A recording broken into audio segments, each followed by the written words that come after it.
Hey everyone, welcome back to Corporate Decoder. Today, Hilton Grand Vacations Inc. HGV just filed an amendment to its credit agreement, and I am seeing one key change that matters for its debt. Quick note, this is not financial advice, just my take on public filings for educational purposes.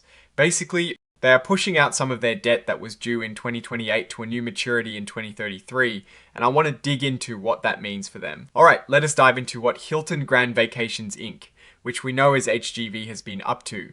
This filing today is all about a change to their big loans, the kind of money they borrow to run and grow their business. So, HGV and its related companies have amended their main credit agreement. Think of this agreement as the big rulebook for their loans.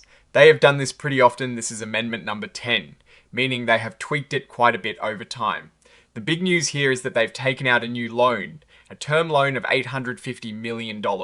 This new loan is going to pay off most of their old loan that was supposed to be due in 2028, which was about $849 million. They are also using some of the money for general business stuff. The really important part for us is that this brand new loan will not be due until the 17th of July 2033. This is a 5-year extension from the old loan's maturity. Companies do this to give themselves more breathing room, especially when they feel confident about their future. It essentially replaces debt that was coming due soon with new debt that is due much later. This is a common strategy. Now let's talk about the cost of this new loan. It will have an interest rate that is pretty similar to their existing loans. They have a choice. They can either pay interest based on a base rate, which is tied to things like the prime lending rate, or they can pay interest based on term SOFR. Term SOFR is a benchmark rate that is related to short-term interest rates. The margin, which is the extra percentage they pay on top of that rate, is 1% for base rate loans and 2% for term SOFR loans. There is also a floor of 0% on the term SOFR rate, meaning if SOFR goes negative, they will still pay at least 0% interest. This is pretty standard for corporate borrowing. Good news for HGV is that they can pay back this new loan early if they want to, without any big penalties. The only time they might pay a little extra is if they do what is called a repricing transaction within 6 months of taking out the loan. A repricing transaction is basically when they refinance the loan to get a lower interest rate. Also, there can be some standard costs associated with paying back loans based on term SOFR early. Even though the bulk of the loan is due in 2033, they still have to make regular payments on it. Starting at the end of 2026, they will pay back 0.25% of the original loan amount every 3 months.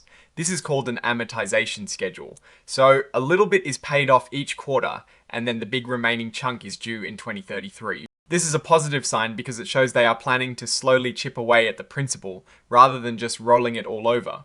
Looking at the broader context, Hilton Grand Vacations has a market cap of about $3.9 billion and a price to earnings ratio of around 27.